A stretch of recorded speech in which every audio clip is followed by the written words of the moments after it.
নামমাত্র শরীফ ওসমান বিন আল হাদি, ঝালকাঠির নলছিটি উপজেলার কৃতি সন্তান।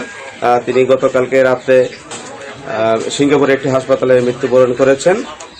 আমরা দাঁড়িয়ে আছি ওসমান বিন হাদির গ্রামের বাড়ি নলছিটিতে। আপনারা জানেন যে ওসমান বিন হাদি মৃত্যুবরণ করেছেন, এই ঘোষণার পর সারা বাংলাদেশে উত্তাল হয়েছে এবং ঝালকাঠি এবং নলছিটিতে কিন্তু সড়ক অবরোধ হয়েছে, বিক্ষোভ মিছিল হয়েছে। তাদের দাবি যে শরীফ ওসমান বিন হাদির যে হত্যাকাণ্ডের ঘটনায় যারা জড়িত তাদেরকে দৃষ্টান্তমূলক শাস্তি দিতে হবে, অন্যথায় এর দায়ভার রাষ্ট্রকে বহন করতে হবে। আমরা দেখেছি যে বিভিন্ন রাজনৈতিক তার সহকর্মীরা কিন্তু সকাল থেকে তার বাড়িতে ভিড় করেছেন, গণমাধ্যম কর্মীরা ভিড় করেছেন, এলাকাবাসী ভিড় করেছেন এবং তার স্বজনদের যে আহাজারি আর্তনাদ আমরা সেটা লক্ষ্য করেছি। আমরা এই মুহূর্তে তার গ্রামের বাড়ি নলছিটিতে আছে। আমরা এখন কথা বলবো এই বিষয়ে শরীফ ওসমান বিন হাদির ভগ্নিপতি, আমরা তার সাথে একটু কথা বলার চেষ্টা করব। আপনারা মানে ওসমান বিন হাদি আসলে তাকে কবে নিয়ে আসা হবে এবং তার দাফন কোথায় হতে পারে, জানাজা কখন হবে, যদি একটু আমাদের জি, আজকে সন্ধ্যা 6টার পরে আসার কথা রয়েছে ঢাকায়। আর আগামীকালকে শনিবার যুগবাদে মানিক মিয়া এভিনিউতে একটা জানাজা হবে। আর নলছিটিতে তার গ্রামের বাড়িতে কখন জানাজা হবে সেটা এখনো সিদ্ধান্ত হয়নি। সিদ্ধান্ত নেওয়ার পরে আমরা জানি। কোনো দাবি আছে কিনা? দাবি হচ্ছে, প্রথম দাবি হচ্ছে হত্যাকারীকে অবশ্যই বিচারে আনতে হবে এবং এর সহযোগী যারা আছে প্রত্যেককে বিচারে আনতে হবে এবং ওসমান হাদির যে লেখা কাব্যগ্রন্থ আছে এই কাব্যগ্রন্থগুলা পাঠ্যপুস্তকে অন্তর্ভুক্ত করতে হবে এবং তার জীবনীটা পাঠ্যপুস্তকে অন্তর্ভুক্ত করতে হবে। যেহেতু ওসমান বিন হাদি এই গণ অভ্যুত্থানের একজন নায়ক ছিলেন, অগ্রগামী ভূমিকা পালন করেছেন, আপনাদের পরিবারে কোনো হুমকি বা কোনো ভয়ের ভিতরে আছে? হ্যাঁ, হুমকি তো অবশ্যই আছে। আরো একটা দাবি সেটা হচ্ছে শাহবাগে তার জন্য স্মৃতিস্তম্ভ করতে হবে। আর হুমকি তো অনেক আগে থেকে ছিল, ওসমান বিন হাদির উপরে যে হুমকি ছিল আমাদের পরিবারের প্রত্যেক সদস্যের উপরে ঠিক তেমনই হুমকি ছিল, কারণ হুমকিটা এককভাবে দেওয়া হয়নি, পরিবার আমরা সমস্যা কথাগুলো আসে। ধন্যবাদ। আমরা এখন ফিরে যাব নয়ন বড়ুয়া জয়, আমাদের সহকর্মী। আমরা নয়ন বড়ুয়া জয় সহকর্মী তার কাছে ফিরে যাব। ধন্যবাদ রাজাউল আপনাকে। আপনি যেমনটা ঝালকাঠির খবর জানিয়েছেন তেমনিভাবে ওসমান খাদের যে মৃত্যুর খবর চট্টগ্রামে ছড়িয়ে পড়ার পরপরই কিন্তু আসলে চট্টগ্রামে বিভিন্ন জায়গায় কিন্তু আমরা দেখেছি যে সংঘর্ষের ঘটনা ঘটেছে। আমি আছি এখন ভারতীয় সহকারী হাই কমিশনারের যে বাসভবন রয়েছে সেখানে।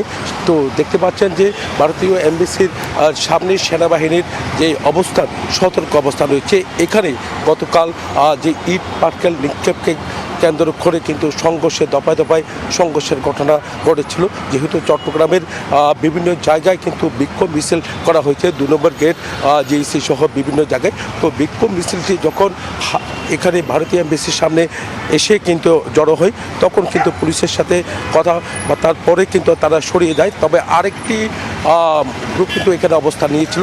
ঠিক কিছুক্ষণ পর কিন্তু আসলে দেখা যায় এখানে সহকারী হাই কমিশনের যে বাসভবন রয়েছে, তো বাসভবনটি দেখতে পাচ্ছেন, এখানে বাসভবনকে লক্ষ্য করে কিন্তু আসলে এখানে ইট পাথর নিক্ষেপ করা হয়েছিল।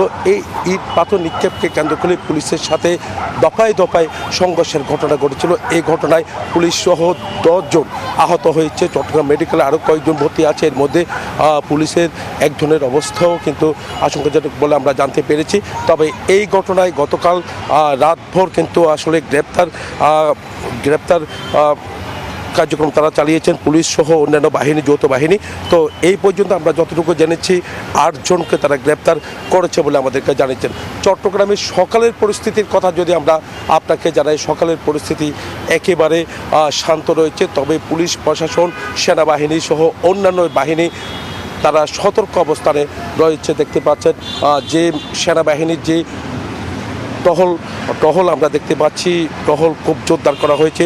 রাতভর বিভিন্ন জায়গায় কিন্তু তারা অবস্থান রয়েছে। তার কারণে আইনশৃঙ্খলা বাহিনীর সতর্ক থাকার কারণে এখনও পর্যন্ত কোনো অপ্রীতিকর কোনো ঘটনার খবর কিন্তু সকাল থেকে আমরা খবর পাইনি। তবে জুমার নামাজের পরে কিন্তু আসলে দোয়ার আয়োজন করা হয়েছে, আবার বিক্ষোভ মিছিল হতে পারে এমন আশঙ্কায় চট্টগ্রামের পুলিশ প্রশাসন বিভিন্ন জায়গায় সতর্ক অবস্থা রয়েছে। এই ছিল আমার এখানকার সর্বশেষ। ফিরে যাচ্ছে আমার সহকর্মী, অপেক্ষা করছে বরিশালের মিরনের কাছে। জয়, আপনি যেমনটা জানাচ্ছিলেন ওসমান হাদির মৃত্যুর খবরের পর চট্টগ্রামে যে উত্তাল হয়েছে, মূলত চট্টগ্রাম না সারা দেশই মূলত উত্তাল হয়েছে কালকে যখন এই মৃত্যুর খবর ওসমান হাদির যখন মৃত্যুর খবরটি ছড়িয়ে পড়ে। বরিশালও কিন্তু উত্তাল হয়ে ওঠে এবং বরিশাল বিশ্ববিদ্যালয়ে আমরা যেমনটা দেখেছি রাত পৌনে 11টায় সাধারণ শিক্ষার্থীদের ব্যানারে কিন্তু সেখানে বিক্ষোভ মিছিল হয়েছে এবং একই সঙ্গে সেই বিক্ষোভ মিছিলে কিন্তু ইনকলাব মঞ্চের যে নেতাকর্মী তারা যোগ দিয়েছেন এবং তারা সেখান থেকে বলেছেন যে ওসমান হাদিরকে হত্যাকারীদের এখনও গ্রেপ্তার করা হয়নি এবং দ্রুত তাদের যদি গ্রেপ্তার করা না হয় তাহলে উত্তাল হবে বরিশালও।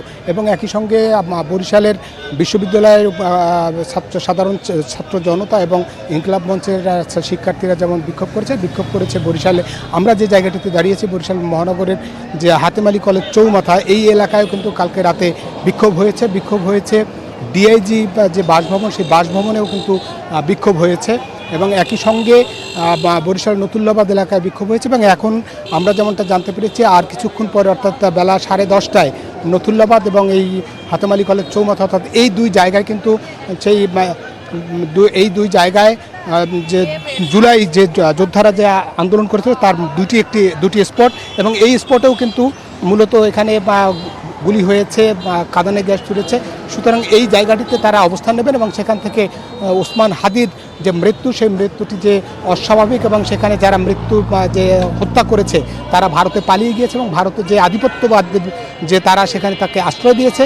সুতরাং এর প্রতিবাদে এখানে কিন্তু বিক্ষোভ সমাবেশ হবে এবং সেই সমাবেশ থেকেও তারা ওসমান হাদির হত্যার দ্রুত বিচার না হলে কঠোর কর্মসূচি দেবে, এমনটাই আমরা জানতে পেরেছি। মূলত এই ছিল বরিশাল থেকে আমার কাছে যে ওসমান হাদির মৃত্যুর ঘটনায় যে বরিশালের বিভিন্ন স্থানে যে আন্দোলন হয়েছে, বিক্ষোভ হয়েছে, তার সবশেষ তথ্য।